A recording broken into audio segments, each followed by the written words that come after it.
नमस्कार दोस्तों।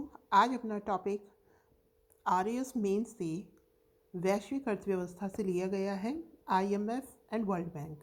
तो चलिए स्टार्ट करते हैं। देखिए, अंतर्राष्ट्रीय मौद्रिक सम्मेलन हुआ था। क्यों हुआ था? क्योंकि सेकेंड वर्ल्ड वार के बाद में जो जो देश थे वो आर्थिक रूप से कमज़ोर हो गए थे। ठीक है, तो इस हेतु एक अंतर्राष्ट्रीय मौद्रिक सम्मेलन बुलाया गया जुलाई 1944 में। ये ब्रेटन वुड में हुआ था, इसलिए इसे ब्रेटन वुड सम्मेलन कहते हैं। इसमें 44 देशों के प्रतिनिधियों ने भाग लिया था। यहाँ से दो संस्थाएं आई, आईएमएफ एंड वर्ल्ड बैंक। ठीक है, आईएमएफ ये व्यापार के लिए थी, ये बैलेंस ऑफ पेमेंट को मेंटेन रखती है। वहीं वर्ल्ड बैंक ये दीर्घकालीन पूंजी की आवश्यकता की पूर्ति हेतु बनाई गई। ठीक है, अब हम चलते हैं आईएमएफ के वर्णन में। तब इसकी स्थापना की गई 27 दिसंबर 1945 को। इसका हेडक्वार्टर है वॉशिंगटन डीसी में। इसने कार्य प्रारंभ किया 1 मार्च 1947 से। इसके सदस्य देश हैं 189। इसकी प्रबंध निदेशक है क्रिस्टलिना जॉर्जीवा, जो कि बुल्गारिया की है। ठीक है, अभी भारत से श्रीनिवासन और गीता गोपीनाथ आईएमएफ में हैं। श्रीनिवासन उप निर्देशक हैं एपीडी के, और गीता गोपीनाथ चीफ इकोनॉमिस्ट हैं। अब हम ये बात करते हैं कि इसका उद्देश्य क्या था। आईएमएफ का गठन किया गया, इसका कुछ ना कुछ उद्देश्य होगा। तो अंतर्राष्ट्रीय मौद्रिक सहयोग की स्थापना करना, इंटरनेशनल रूप से, क्योंकि यहाँ पर क्या हुआ था, फाइनेंशियल लॉस हुआ था। तो हमें क्या चाहिए, देशों को आपस में मौद्रिक सहयोग चाहिए। तो अंतर्राष्ट्रीय मौद्रिक सहयोग की स्थापना करना, बैलेंस ऑफ पेमेंट में जो असंतुलन आया था उसको कम करना। मतलब मेन इसका टारगेट क्या था, व्यापार के लिए।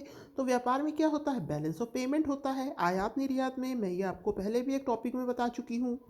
विनिमय दरों में स्थिरता लाना। विनिमय दर क्या होती है, जैसे हम कहते हैं कि जो हमारा इंडियन रुपी है ये $1 के इतने पार्ट के बराबर है, यानी ये 75 रुपया बराबर $1 है, 80 रुपया बराबर $1 है। दिस इज़ विनिमय दर, एक्सचेंज रेट। तो ये क्या करता है, जो एक्सचेंज रेट है उसमें स्थिरता लाता है। मतलब रोज रोज ये मतलब फ्लैक्सिबल नहीं होती, स्थिरता लाता है। अंतर्राष्ट्रीय व्यापार को बढ़ावा देना, बैलेंस ऑफ पेमेंट को संतुलित करने हेतु आर्थिक सहायता देना। मतलब अगर किसी भी कंट्री को लॉस हो रहा है तो वो उसको फाइनेंशियल हेल्प दे सकता है आईएमएफ। इसका main international monetary fund, mainly ये किससे जुड़ा हुआ है, व्यापार से, बैलेंस ऑफ पेमेंट से। अब देखते हैं इसका ढांचा। तो इसमें सबसे पहले होता है प्रशासक मंडल। इसमें हर सदस्य देश से एक सदस्य लिया जाता है। ये करते क्या हैं, ये नीति निर्धारण करते हैं। नए सदस्य कौन होगा आईएमएफ में उसका निर्धारण करते हैं। विनिमय दरों का निर्धारण करते हैं। ठीक है, बैठकें करते हैं। इनके जो अधिकार हैं वो किनके द्वारा कंट्रोल होते हैं, कार्यकारी निर्देशक मंडल के द्वारा।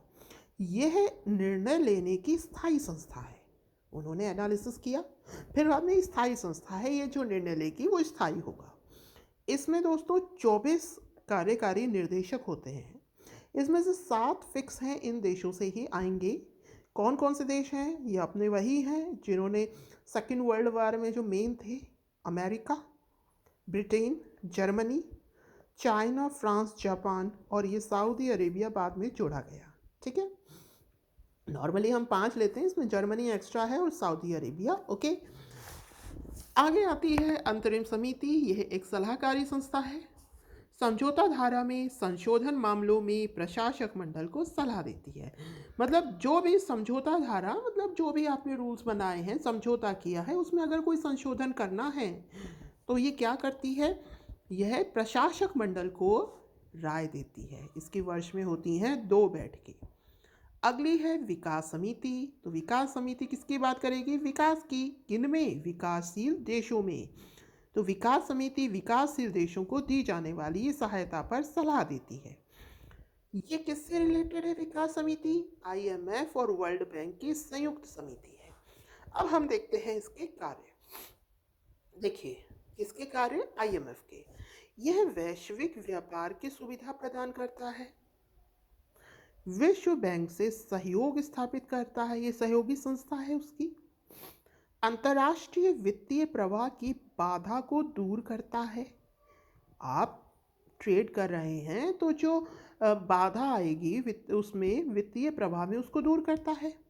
प्रशिक्षण कार्यक्रम चलाता है, किसका? जो भी इसमें अधिकारी आते हैं उनके लिए क्या करता है? प्रशिक्षण कार्यक्रम चलाता है। दुर्लभ मुद्रा तक पहुंच सुनिश्चित करता है। वो कैसे? जैसे कि आपको ट्रेड करना है डॉलर में और आपके पास डॉलर की कमी है, तो ये आपको डॉलर प्रोवाइड करा सकता है। प्राविधिक सहायता करता है। ठीक है। अब है वित्तीय संस्थान कि भाई आईएमएफ को जो वित्त प्राप्त होगा वो इसके संसाधन क्या हैं, कहाँ से प्राप्त होगा? तो देखिए, सदस्य देश, जो इसके सदस्य देश हैं आईएमएफ के, वो इसको क्या देते हैं? वो इसको वित्तीय मतलब अपना कुछ ना कुछ हिस्सा, ठीक है ना, आईएमएफ के पास डिपॉजिट कराते हैं। ठीक। और उसी के अकॉर्डिंग इनको अध्यक्षता मिलती है। इसलिए मेनली जो इनके अध्यक्ष होते हैं वो कहाँ से होते हैं? वो यही जो विकसित देश हैं वहीं से ही होते हैं, क्योंकि उनका जो रेशो होता है वो इसमें आईएमएफ में क्या है? ज़्यादा है। सेम कंडीशन वर्ल्ड बैंक में भी है। ओके। तो सदस्य देश 25% इसमें जो होता है वो रिजर्व एसेट होता है, गोल्ड की फॉर्म में होता है। 75% इनकी अपनी करेंसी होती है। 5 बाद में जो रिजर्व जो कोटा है इसका पुनरीक्षण किया जा सकता है। सदस्य देशों को स्वर्ण विक्रय भी ये कर सकते हैं। अब है एसडीआर। एसडीआर है विशेष आहरण अधिकार। एसडीआर ये 5 जो देश हैं उनकी मुद्रा है अमेरिका की डॉलर, पाउंड ब्रिटेन की, येन जापान की, युआन या रेनबिन्बी चाइना की, ठीक है, और एक बच गया उसकी ध्यान नहीं आ रही, बाद में बताती हूँ आपको। तो ये एसडीआर है, ठीक है। यूरो, यस, 5वीं है यूरो। ओके। तो ये 5 मुद्राएं आती हैं जो कि हम स्पेशल ड्राइंग राइट में कंसिडर करते हैं। ये आईएमएफ के अंतर्गत है। इन्हीं मुद्राओं में ये क्या करता है? व्यापार करता है। आगे चलते हैं। अब है आईएमएफ एंड इंडिया। तो संस्थापक सदस्य है इंडिया आईएमएफ का, मतलब कि ये जो ब्रेटन वुड सम्मेलन हुआ था इसमें इंडिया ने भाग लिया था। आईएमएफ की सदस्यता से वर्ल्ड बैंक की सदस्यता प्राप्त हो जाती है, ठीक है ना। अगर आप आईएमएफ के सदस्य हैं तो आप वर्ल्ड बैंक के अपने आप सदस्य बन जाते हैं। यह आर्थिक सहायता प्रोवाइड कराता अगर आपको चाहिए तो। 1991 का जो आर्थिक संकट के समय इसने सहायता करी थी इंडिया की, लेकिन एक शर्त भी रखी थी कि आपको वैश्वीकरण को अपनाना होगा, आपको निजीकरण को अपनाना पड़ेगा, ठीक है ना। और अगला क्या था? उदारीकरण को अपनाना पड़ेगा, ठीक है ना।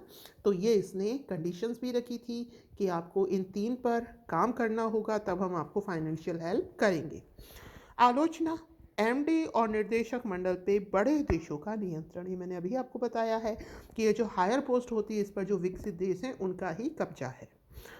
इनकी शर्तें अधिक हैं। जो आईएमएफ है इन्होंने शर्तें बहुत अधिक लगा रखी हैं। उम्मीद है आपको आईएमएफ समझ में आया होगा। अगला है वर्ल्ड बैंक, वो नेक्स्ट वीडियो में। तब तक के लिए धन्यवाद। Have a nice